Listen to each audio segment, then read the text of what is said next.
নমস্কার প্রিয় রাজ্যবাসী। রাজ্যের সাম্প্রতিক বিধ্বংসী বন্যায় আপামর রাজ্যবাসী মারাত্মকভাবে ক্ষতিগ্রস্ত।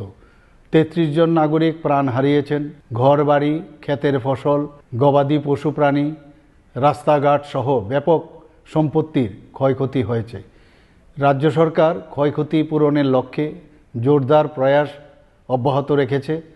তবুও আগের স্বাভাবিক অবস্থায় ফিরে আসতে আরও অনেক সময় লাগবে।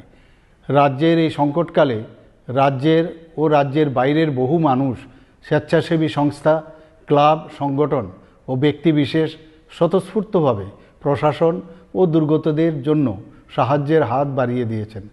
রাজ্যের এই পরিস্থিতিতে এবার শারদোৎসব আসন্ন। উৎসব আমাদের জীবনের অনুষঙ্গ। উৎসবে আনন্দ স্বাভাবিক, কিন্তু সেই আনন্দ যাতে অন্য কারোর নিরানন্দের কারণ না হয় সেই দিকে আমাদের সকলের লক্ষ্য রাখতে হবে।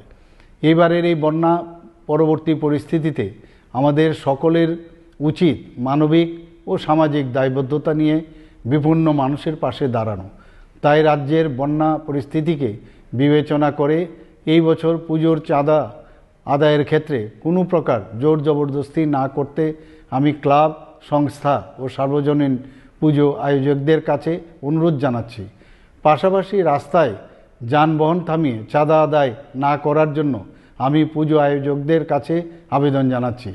আমি আশা করব ক্লাব ও সার্বজনীন পুজো কমিটিগুলি এবারের পুজো আয়োজনের বাজেট কিছুটা কমিয়ে সেই অর্থ দিয়ে সামাজিক দায়বদ্ধতায় বিপন্ন মানুষের পাশে দাঁড়াবেন।